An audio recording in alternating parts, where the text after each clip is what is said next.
it's called as invasion, Okay. of course. The plant species that we have here in Kashmir, in Kashmiri call it as shalot. Charlotte? Shalot. Okay. Scientifically think and go kya? What does it mean? The difference between philosophy and science is He's a global voice in invasion biology and plant ecology. Professor Manzoor A Shah. Dr. Shah, we would like to know from you what is what we term as invasive biology. it is a subject that deals with organisms, their interactions with the environment, and their interactions between themselves. Close your eyes and think about how many organisms, for that matter, I am linked to. It's a real complex web.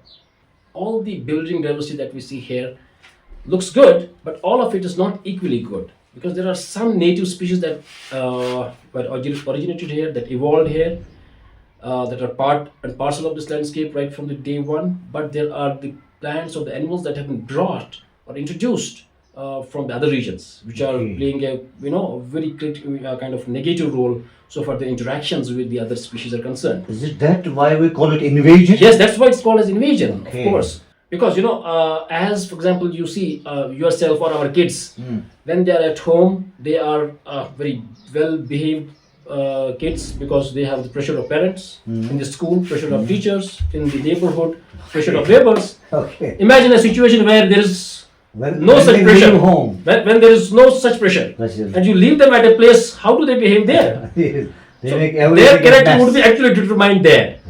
Right. Same is the case with the plant species, and because once these plant species are introduced from their native range to a non-native range, Okay. they leave their enemies behind, the enemies that they have evolved there with. The co-evolved enemies. We call it as enemy release. Very interesting. And once they do so, in the non-native region, what they do is they basically, since they have left their enemies behind, their parasites, their pathogens, instead of investing their resources in defense against these enemies, they invest their resources more towards growth. The plant species that we have here in Kashmir, in Kashmiri call it as shalot. Charlotte? Shalot, Okay. Cuneiza canadensis, Okay. Canadian horseweed in the common language. So this is quite invasive here in all the disturbed places, roadsides. It's quite invasive here. This species, for example, in its native range, does not disturb or negatively impact the species that co-occur with it. Okay. But in the non-native ranges, and that non-native range was not only in Kashmir, it was in Kashmir, it was in China, it was in Europe, many places of Europe and other places, we found that there was a very negative relationship. Then we thought that these species probably undergo a complete transformation in their ecological fortune as they move from the native to the non-native regions. So is it because of the variation in the genetic diversity? We sampled the species from the global range of its occurrence and found that there are reasons, climate, genetic diversity, and other reasons. And now many people ask many questions about it, and they say that this is a new model species in invasion biology, what we call as new Arabidopsis of the invasion biology.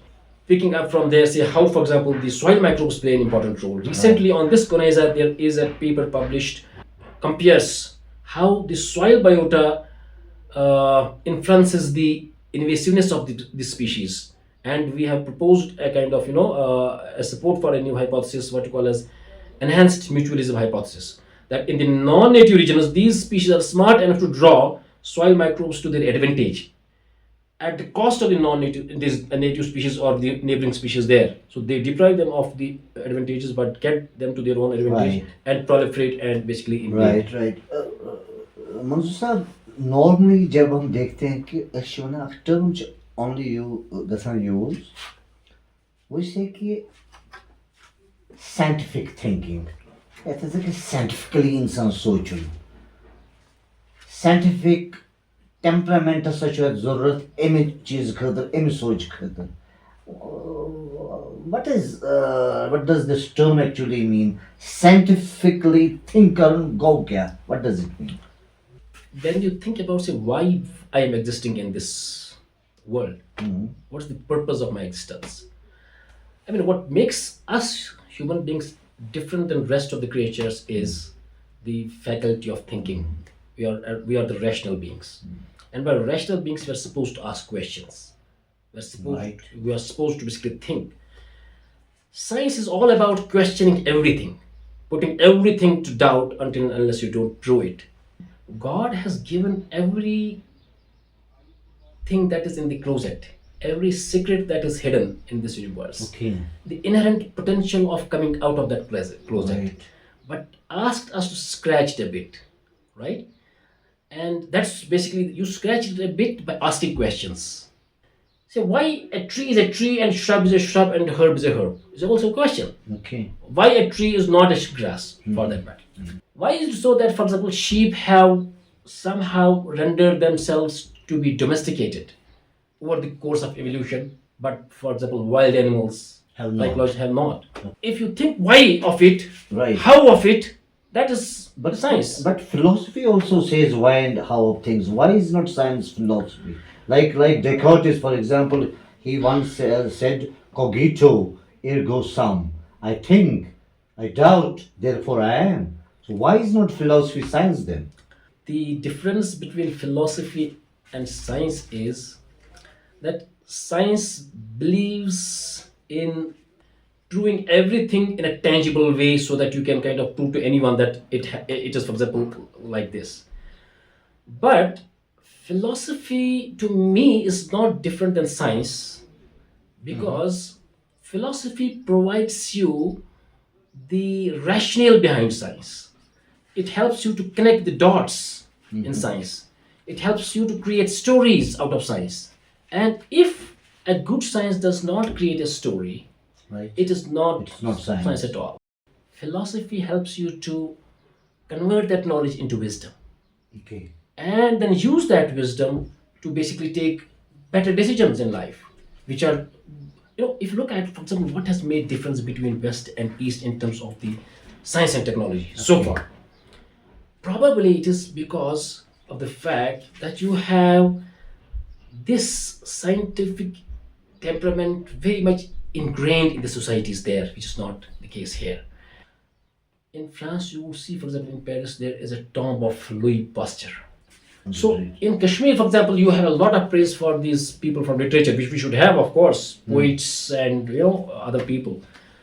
But I don't see many scientists basically part of the discourse the way they should be there out in the media. Right. Of course, they also have very interesting stories to say. Yes, yes. That means somehow They are more important. we in do a not way. celebrate science the way it deserves to be celebrated. Right. So my point is, we need to encourage our children, our students, to ask questions. Unfortunately, what I see largely the trend is the students are afraid of asking questions in the classrooms. The difference that I have seen in the schools and the colleges, for that matter, here, especially at the school level, you would see that museums and such places of natural history, which are very important, which are the repositories of knowledge, they are very busy places. And also the libraries in the West and the other. You have every day many school kids coming and just looking at human evolution in working models. How did it start and how for example, it go? The way science explains it, I Okay. need to say. In Canada, there's a place called Biodome. Biodome, you see, it's a biological universe they have created under those artificial conditions. Right. And you get a feel of that. What do you mean by an ocean? What do you mean by a tropical forest? What do you mean by a wetland? What do you mean by a grassland? And what are the grasslands of Africa looking like, and how they are different than this? So once you see these things at that age, Right. since we teach our students only from the books, Right. we So- never expose them to the realities of it. They show, we talk. Yeah, they show, we talk. Right. What matters for them is, once we do experiment next is what happens. Next. What happens next? Okay. That curiosity, that eureka feeling Right. is basically what science is. Right. Yus zan kashir mun chu khas kar yem sat science kat karan ya chi MBBS yani medical ya engineering zehnas no. Yevim to yeh cha science. Kaz bishus vesan agis parents te bozi student te sare society as a whole wucho to yevim to at mutalik yeh cha science. Mugan tohi mugana ticha esi. Tachu bacha yiki ashu bachan wonmutu issue science. Achu bachan wonmutu ya dichu MBBS nachu engineering. So that blame partly comes to us as parents, as teachers. अगर आप देखेंगे last year के 2 Nobel prizes जो मिले वो artificial intelligence में मिले. Yes. एक उन लोगों को मिला जिन्होंने आर्टिफिशियल इंटेलिजेंस को डिस्कवर किया as a technology Right. Over the period of their long research. Sure. दूसरा है जिनको फिजियोलॉजी एंड मेडिसिन में मिला इसलिए कि उन्होंने इसको यूज करके वो सिंथेटिक प्रोटीन्स या मेडिसिन ये बनाने का ये दे दिया. So I mean this data science is coming in a big way, using artificial intelligence, using machine learning, using what you call as deep learning. So these these things you cannot basically ignore. And चाहे MBBS की आप engineering की बात करेंगे, they are all now AI driven. तो आजकल के ज़माने में आपको मैं बता दूँ मतलब climate change is major issue. मगर अच्छी बात है कि अमिक फॉल आउट्स कई थे खासकर हिमालयन रीजन्स में, because Himalaya is warming at a faster rate than the global average. And its implications in terms of erosion of biodiversity, in terms of depletion of the glaciers, in terms of huge impacts on our natural resources. तो ये जो इमन area में कज़ा opportunities छ. मगर सवाल छुई कि we need to tell our kids and students to basically think about these problems and see how they can become part of the solution. एक डिपार्टमेंट है उधर एनवायरमेंटल इंजीनियरिंग, जब उधर गई फैकल्टीज के साथ इंटरेक्शन करना था. अच्छा. तो most of the faculties I am Stephen I have solved this problem, for example I am फलानी I have solved this problem. Everybody would introduce themselves as problem solvers. और उस कॉन्टेक्स्ट में अगर हम अपने आप को देखें कि हमने साइंस किया कौन सी प्रॉब्लम सॉल्व की. Right. Well, make us understand what it is to have a scientific temper. If you fall sick, यहाँ पे हमें अक्सर बोलते हैं चश्मे तसुदार छु गोमुत खुशमुत माचु हाँ बेमार छु गोमुत की you should first impression us हाँ चीर मात्रा जिन माप्यो. This is our first impression. So their first impression is अच्छा if you fall sick what could be the reason. Is it probably that he has smelled something wrong, or for that matter he was exposed to high temperature, out in the cold. Yeah, they would do this, and then they would basically think in scientific terms. Rationally. Their first reaction rather towards this would be to think scientifically, say what would be the scientific approach of tackling this. Ours would be as more peer services, she is there's fuck. Scientifically think and go kya? What does it mean? Scientific temperament is, for example, घर में, institutions में, public में, छोटी-छोटी problems होती है. For example, जैसे कहाँ चीज़ इतने होते हैं पकना हो, चूँकि तुलाना से यार नाकस ना छुट्टा ना पैर की चुका है. You think, hey, can I create something a small solution that drive आराम से उधर. Small machine. आप उधर डिपार्टमेंट देखोगे अक्सर कि छोटी-छोटी ये इनोवेटिव ये जो है चीज़ें जो उन्होंने इजाद की हैं. For these small, apparently they look small, but they are not so small. Solutions to their problems. Scientific temper is to think practically. How can we solve this problem? How can we approach this problem? How can we understand this problem? I would say in the schools we need to have a space where you have all these what you call as nuts and bolts of science in terms of small gadgets and the things. Right. You give them you put students there. These are your gadgets. This is your space. Whatever the idea you have, come up with something. Right. Take them out in the forest. Tell them that this is the forest. This is what its different layers are. This is what different types of forests are. This is a wetland. How will science communication help us? If every researcher who publishes a very high impact paper comes up with a common man's version of it in a one pager or a half a pager, or every PhD thesis that is submitted in science, how do you basically think about science and how do you put the evidence for anything together globally, and then say you come up with what you call as the policymaker's summary. My point is, whatever if my government, for example, tells me that we have given you this much of money, how is it that you have contributed to the policy making?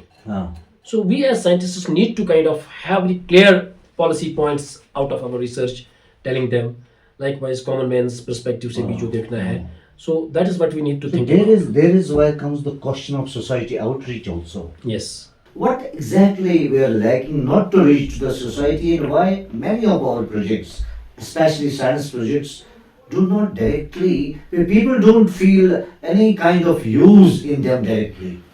The science that we are doing here, we need to, of course, publish it in the high reputed journals, no doubt about it. Yes, high impact journals. We need to basically go for patents, no doubt Right. about it. But at the same time, I believe outreach is that telling our scientific stories to the common man in the common man's language, to the kids in their own at their own level, in their own. For example, the culture of internships. For example, हमारे यहाँ पे है नहीं अच्छा. इतना ज़्यादा जितना. But you see, we churn out these graduates and the postgraduates every year through a very traditional system, and ultimately they end up not doing anything substantial. How good it would be, for example, in the media only. आप media के ही किसी student को जिसने pass out किया university से, उसको हम बताएंगे भाई इस फैकल्टी के मेजर जो साइंटिफिक इशू उसको कवर कर लीजिए, B it print media, B it electronic media, B it social media. मतलब एक तो उसका बेसिकली एक प्रैक्टिकल एंगेजमेंट हो जाएगा, it would be a learning for him, and then basically there would be a dissemination of the information. या for that matter से for example आई है बॉटनी में मैंने किसी स्टूडेंट को मास्टर्स करवाया या पीएचडी करवाया, इसको I mean let him for example of environment in forests for maybe say 3 months. अच्छा. And with their office, say what are the issues. For example, what kind of interventions we need to have in the forests. What are your expectations? And understanding the perspective and coming back and telling us that these are the issues there. We need to basically. So this culture of internships also is something very important. Right. Then for the outreach, I believe we can have what we call as one open science day on the campus, or one open science week, when we invite all the kids from the schools or even the colleges, come over and see the facilities and look at what we are doing. And you facilitate. You basically have the ideation hackathons, workshops. You basically give students a kind of ambience that makes them think creatively. We need to take students there. We need to basically give them, and I believe some of us can also create such facilities at a small scale at our own homes. Look, you designate मकान से ईद बैठ रोजान से किस कमरे में, just create one space एक कमरे में आप बच्चों को दे दीजिए भाई, this is your lab, do whatever you want to do. दीवार है, don't worry, you want to write anything on the wall, write it, feel free. Right. हाँ पेलिंग शिन मुझसे जी करें क्या है, ठीक है, अनफॉर्चुनेटली मैं तेज हूँ. अच्छा मतलब या फॉर दैट मैटर ये आपके पास गैजेट्स हैं और बताइए मुझे चाहिए क्या. वी हैव टेल मी आप उसके लिए चाहिए क्या gadget. We have to get them. For example issue से रेडियो फुट रहा हो तो कार से कनेक्ट भी, ये सेल फोन है, इसके साथ just tinker with it and see what you can do. For example in the schools the discourse has to be now different. Professor Manzoor Sahab, in 2020, National Education Policy was introduced, and a lot of hopes are being pinned that it really is going to boost creativity, innovation among the students. What is your hope on NAP? Research की है हमने बात किया, scientific temper की बात की. So there is a lot of emphasis on interdisciplinarity and multidisciplinarity in NAP per se. So far we have been always thinking in our close cocoons. For example, if I'm doing science, I just do not think about the other for example disciplines. This reminds me of a talk that I heard way back in 2003. He was Torsten Wesel. He was awarded Nobel Prize, I think in 1980s, for the work that he had done on the development of vision in the primates. He was a neurobiologist, more like. At the end of his talk, something he said, and that really echoes in my mind and is connected to what you said, was there's a problem in the world, and more so in the developing world. He probably referred that time to India and the other countries like this. That those who are doing science or natural sciences, they completely ignore or divorce the other sciences. When the fact, for example, social sciences or the humanities or the literature, then the fact of the matter is that they are connected at a larger plane. To my mind, the beauty of NAP is that it encourages a dialogue, what you call as the dialogue of wisdom. Now, what do we mean by that dialogue of wisdom? It is, for example, you bring people from different fields on the same table, from one who is doing social science, literature, or for example the natural sciences, bring them on the same table and tell them, just talk about what you can do together. The approach of a social scientist is very different than an approach of a natural scientist. Correct. And that's where the conflicts actually arise. But the dialogue of wisdom tells you that, first point right from you start is that we're all equals. Right. Natural science is not probably superior to the social sciences, and literature is not probably inferior to any of them. So once you start from this point, you enter into a dialogue. So what are now the possibilities of cooperation and the collaboration? A student who is in the undergraduate program, who completes his undergraduate program, for example, after 3 years or 4 years for that matter, if they have this more than 75%, they can switch over to either a master's or sometimes directly to the research as well. So which was not ever thought of earlier. This is what actually happens in the West. Undergraduate level say students need, to think in scientific terms, need to basically, I would say in research terms.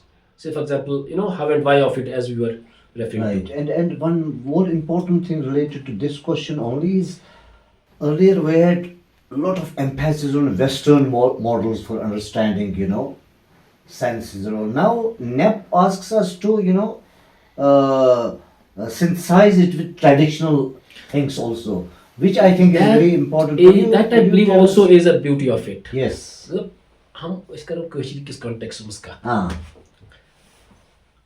I'm a botanist, and as I said, I am a bit of interest in the literature.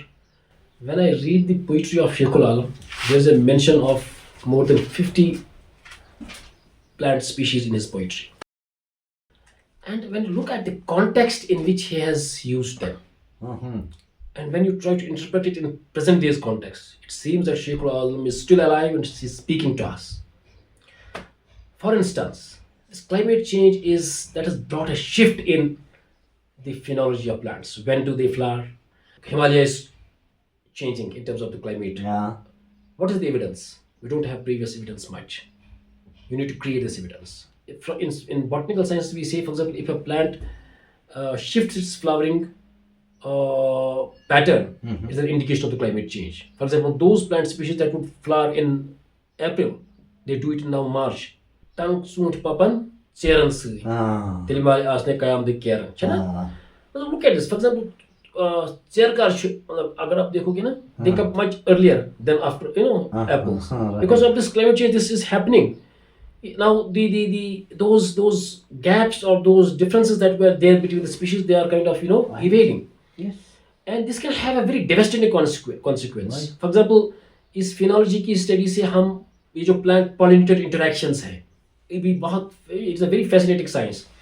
मतलब apple मान लीजिए, apple is our say major industry. Apple should tell you bananas in that pollinator as वक्त पे develop.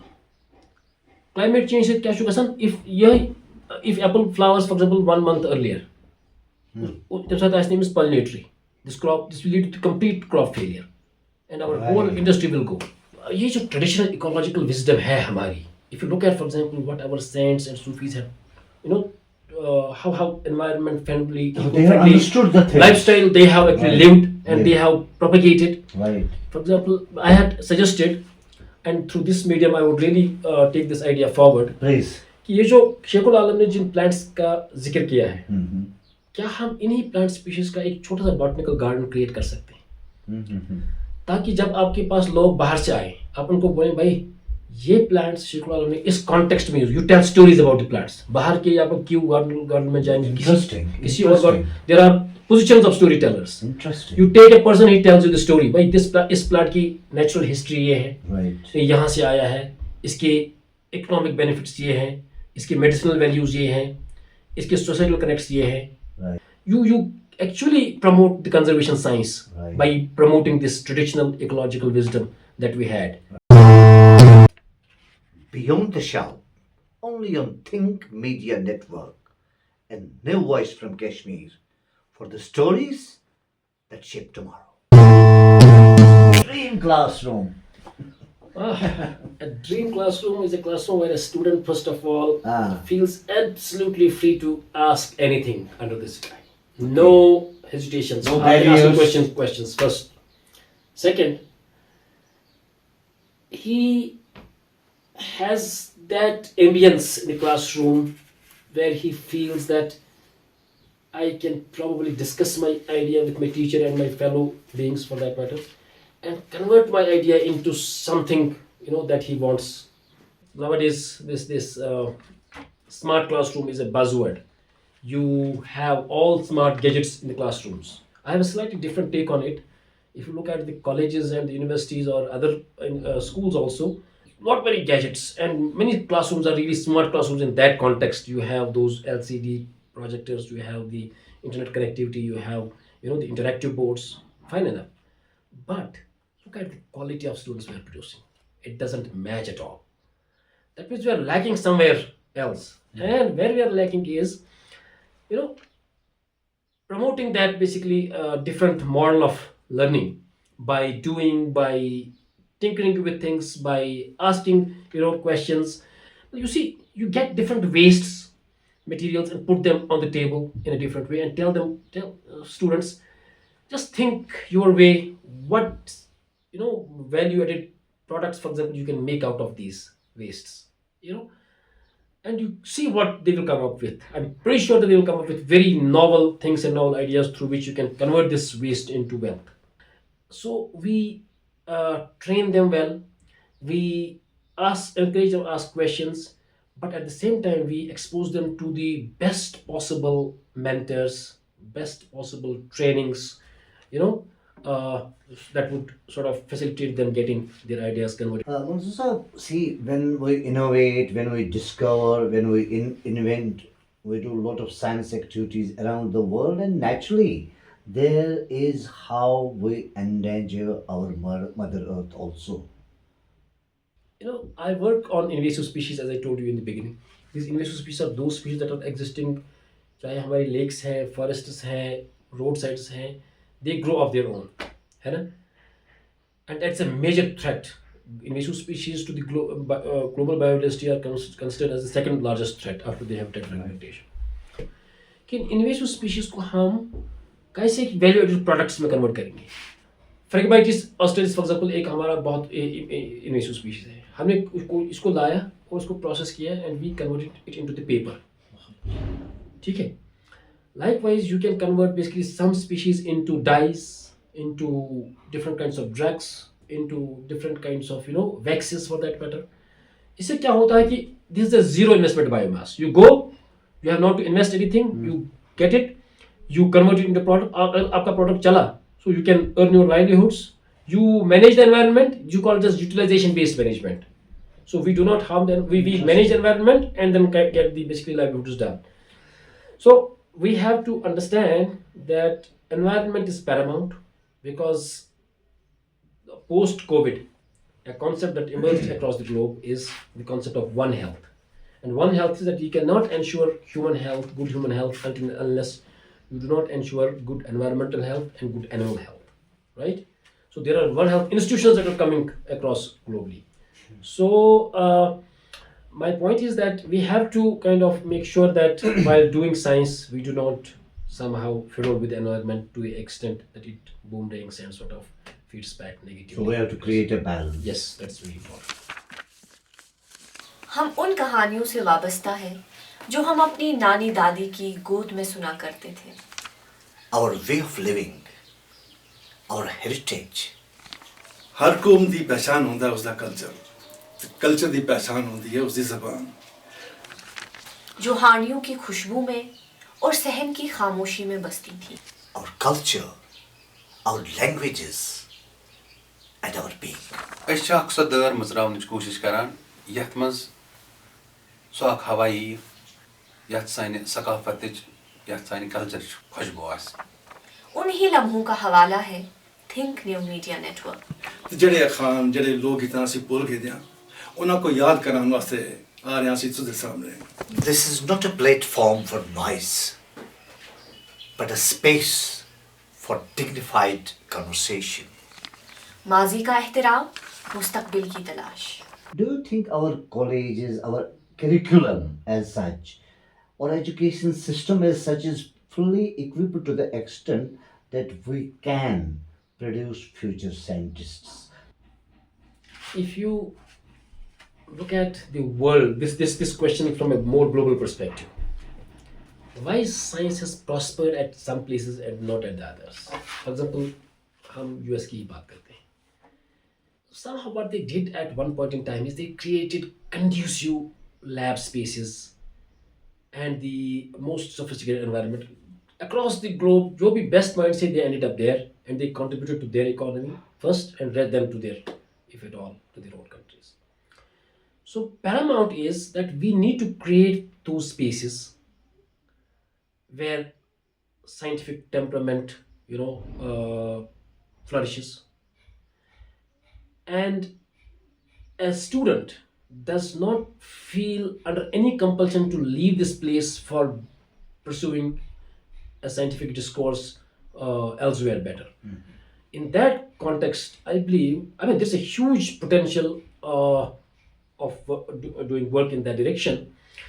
We need to create, first of all, as I said, the ideal spaces in the institutions.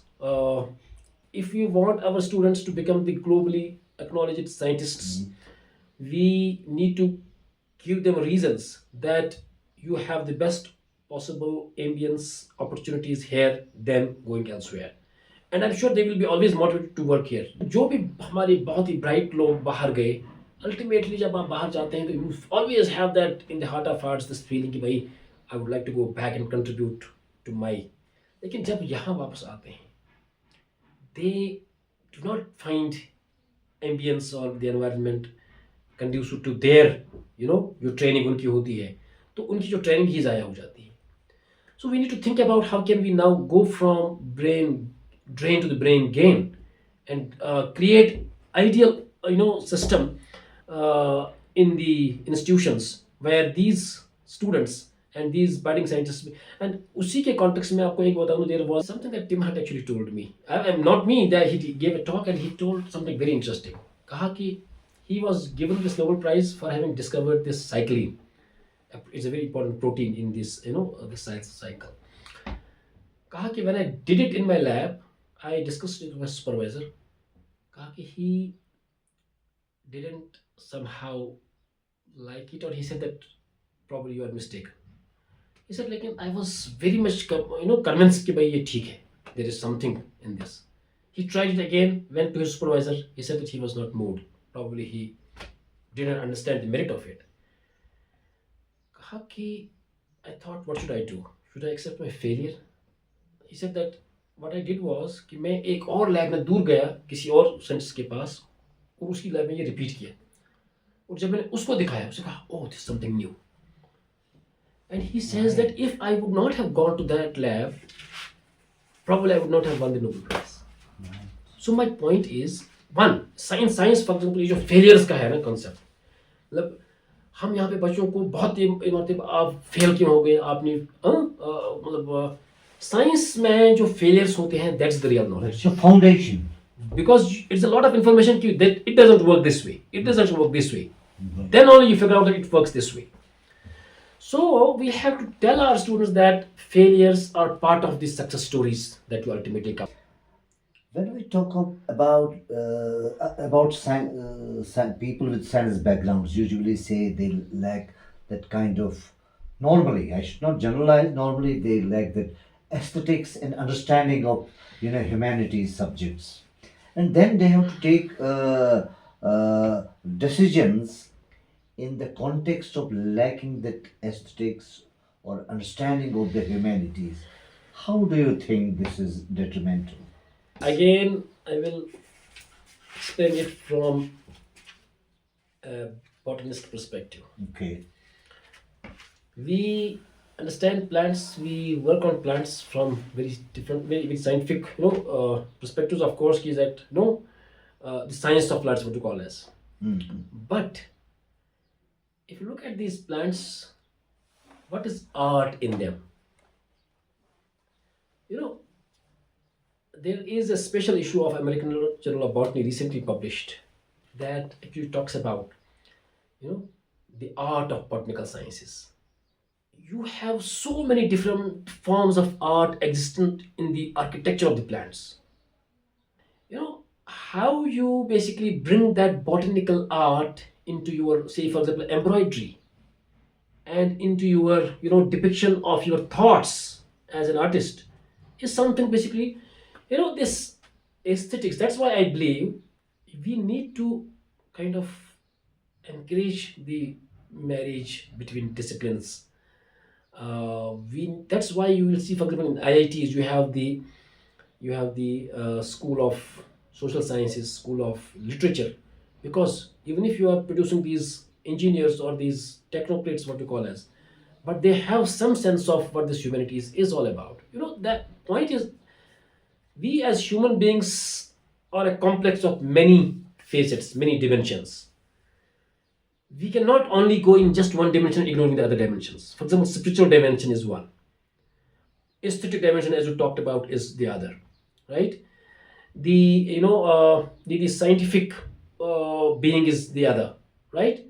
So this overall being is to be satisfied, and for that matter I believe that exposure of a student to all these disciplines at the appropriate stages is something very important. And how it happens actually is, you know we don't have this culture of, generally आपने बच्चे को लिया, वही for example तो शोहस या literature से करा, बहुत सारी लिटरेरी मेजर फिगर्स आपके साथ मिलते रहते हैं, कभी यार बैठिए और अपने छोटे बच्चों को लाइए और just let them hear what you are discussing, encourage them sometimes to poke into the discussions.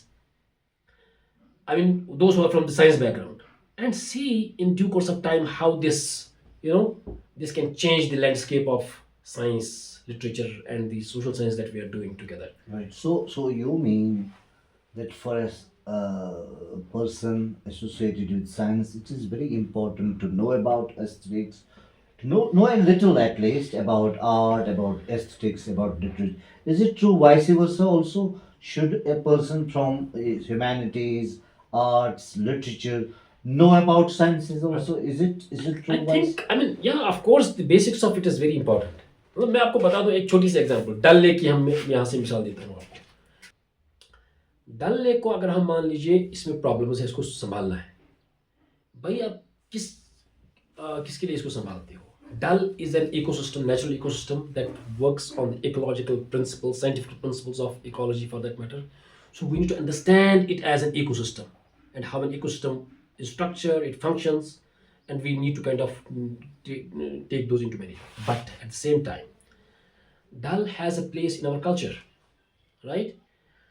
In the folklore, or for that matter in the in our cultural context, कितने ही शायरी आप देखोगे जिनमें डल का जिक्र है, भले भी इसका सेव डल ठटी क्या कितना ही है. There is a cultural context to it. Likewise, for example, there is a governance context to it. What is the governance model basically we should have for the ideal management of these systems? And there is basically a water quality model, watershed कैसे काम करता है. So ये हमारा basically कहने का मतलब ये है कि you cannot expect, for example, me as a botanist to know philosophy or literature the way a person who is from the literature itself know. Of course. But at least have the sense of that, and to use that context to better contextualize my scientific discourse is something very important. How it comes, I will tell you. Unfortunately, the reading culture हमारे यहाँ पे रहा नहीं. Science वाले जो लोग आप देखेंगे दुनिया में करते हैं बड़ा science, on weekends, during their travel, during their leisure, you will see them always reading novels, reading, for example, history books. मेरे ख्याल से जितना साइंस करना ज़रूरी है उतना हिस्ट्री ऑफ साइंस को समझना भी ज़रूरी है, because that drives you to many dimensions of this science. So you have to be, of course, the master of your subject. Of course, but you have not to kind of be opaque to or completely blind to the rest of the disciplines, because you bring the different taste to your discipline when you look at it from the other disciplines. यही मजा है कि जब as a botanist I talk to you as a, for example, person from literature, it's a very different learning, and vice versa this happens. So this dialogue of wisdom, as I talked about earlier, this dialogue of wisdom needs to be promoted. Thank you for joining me on Beyond the Show. I hope today's conversation sparked something new, a question, a reflection, or maybe even a new direction. Each week we meet someone who is quietly changing the world in their own way. And next week I'll be back with another inspiring guest. Until then, keep looking beyond the surface, beyond the ordinary, and beyond the shelf.